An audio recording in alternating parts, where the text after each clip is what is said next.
Is your brand or business a trailblazer, champion, innovator, superhero, or a stage 5 clinger? Your answer to that question will reveal the right way to speak to your target audience. So keep watching.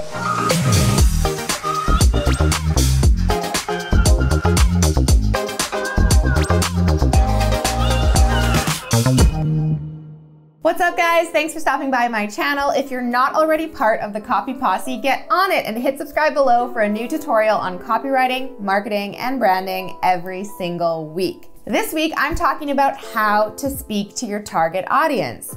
Now, when I say target audience, many of you are probably thinking, yeah, Alex, I know my target audience. I know their age, gender, geographical location, interests, level of education, and even their biggest pain point.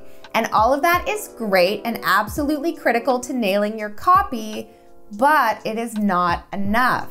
To effectively speak to your target audience, you need to know their level of awareness or understanding around the subject or product you're selling, because this will determine the level of education and innovation you need to provide in order to make your offer stick. A lack of awareness of market awareness is one of the biggest mistakes that a marketer or copywriter can make. So I'll give you an example from my own file. Astrology versus numerology. Two similar topics with two very different levels of market awareness. Hundreds of millions of people around the world are familiar with what astrology is. Do a quick keyword search on the term astrology and you'll get results that shoot through the roof. I mean, everyone knows their star sign, right? I'm a Leo. Where are my fellow Leos at? What's your sign? Comment below and let me know. But what I'm getting at here is that astrology has a very high level of market awareness. So copywriting for an astrology offer doesn't require a lot of education to explain to the audience what it is and how it will benefit them. It does, on the other hand, require a more innovative and distinct, unique selling proposition. All right, now let's look at numerology. Many have heard of the term, but do they really know what it is? Do you know your life path number? Despite having been around for almost as long as astrology, it is nowhere near as popular. It gets 1/4 of the searches that astrology gets every single month. So because numerology has a lower level of market awareness, when speaking to the target audience, there needs to be a greater level of education around the concept, features, and benefits of the offer. Knowing your market awareness also helps you gauge the market size, market share, and precise market needs. By that I mean how many people are currently purchasing related products, how many competitors you have, and what opportunities you have to stand out. Because here's the thing, the greater the market awareness, the greater the market saturation or competition. So when looking at these two factors together, you get something called market sophistication.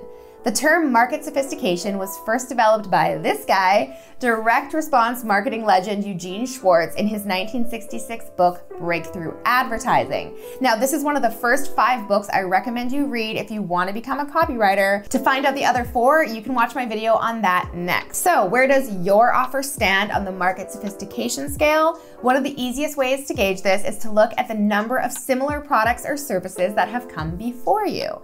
Or in other words, how sophisticated is your target audience around what you're selling? Have they seen it before? So let's explore the 5 stages of market sophistication now. Stage number 1, hello world. At this stage, you're among the very first to bring a product or service like yours to the market. There is nothing but a blue ocean in front of you. You are a trailblazer. That means your audience doesn't have many opportunities to compare your offer to others. Products that enter at stage 1 have the best advantage at becoming the dominant player in their market. Think about it. No matter how hard Pepsi tries to be number 1, Coca-Cola will always have a stronger and more nostalgic place in people's minds for being the original cola drink. A more recent example of a company that launched at stage 1 is HelloFresh. Today, they are the world leader in the meal kit delivery market, but when they launched in Berlin back in 2011, no one had heard of such a service. They send readily portioned and prepared ingredients based on the recipes you pick straight to your doorstep. And people were like, whoa, that's a thing now? Sweet, I'll give it a try. At stage 1, your offer is uncontested. Your USP is simply, this has never been done before. Now, while it's easier to sell once you have the market's attention, it does take some legwork to get there. When HelloFresh launched, their sales copy required market education to create awareness around what it is and how it works. At this stage, you lead through education. You're blazing new trails and hacking your way through the brush to clear the way for others to roll in after you. Stage 2, what makes you better? At this stage, the market is warmer and more businesses have popped up to compete for the same audience. People have some idea of what your market is all about and are aware that a solution like yours exists. But in order to stand out, you'll need to promote your specific product features and benefits.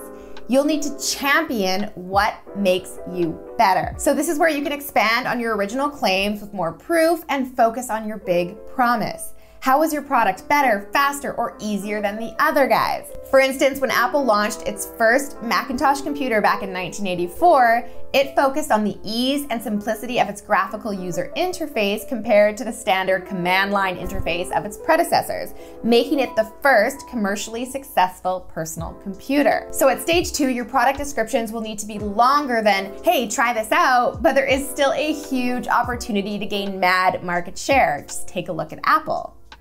All right, stage number 3, how are you different? By this point, your market has gotten a little bit jaded by all the competition and saturated messaging in your niche. They know you're all offering the same promise and tackling the same old problems. This is the stage where most products that need to be restored, repeated, or replenished live, such as weight loss foods, skincare, toiletries, and household products. At this stage, you need to innovate hard. You'll need to show your audience how you do things different by providing a unique mechanism or approach that makes you the unicorn of the market. For example, KO, a boutique body care brand, took a different spin on body oils and lotions by positioning their products as anti-aging skincare. Their USP is face-grade skincare for your body, because why should you let the skin on your body age faster than your face? It's brilliant. All right, stage 4. Why are you the best? At this stage, the market is getting noisier and noisier, and it can seem difficult to grow. Your audience is much more aware and tired of all the ads being thrown in their face. Here's where you identify what the top players in the industry are missing, and then you fill that gap. Or in other words, come in strong where your competitors fall short. Be the superhero and swoop down to steal that market share. So for example, when Memrise, the award-winning language learning app, entered the market, they were up against some pretty big players like Duolingo and Babbel, each having their own loyal follower base and impressive user experience design. To stand out, Memrise gamified language learning by implementing an evidence-based memory system that uses spaced repetition, and combined it with interactive videos and user-generated content to improve their learning experience. They became known as the language app that makes memorizing fun, therefore increasing the chances of a user retaining what they just learned, which is the main struggle with learning languages in the first place. Am I right? All right, so step number 5, what makes you memorable? At this highest level, people are not listening. It's no longer about what you sell, but why you sell it. You've heard me say before that your product doesn't matter. Well, you have stage 5 to thank for that.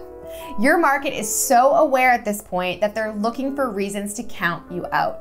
Yes, you heard that right. They are looking for reasons to not buy from you so they can clear out the mental clutter and narrow down their options. So this is where you dig deep into understanding the specific segments, needs, and personalities within your target audience so you can offer a brand experience that's as personalized and exclusive as possible. In other words, you need to figure out what makes your brand memorable and keeps people coming back for more. Your goal is to stick around. Yes, you actually want to be a stage 5 clinger. This is when you become what Eugene Schwartz calls iconic. Some great examples of markets at this stage include fashion, cars, mobile phones, computers, cosmetics, and fitness.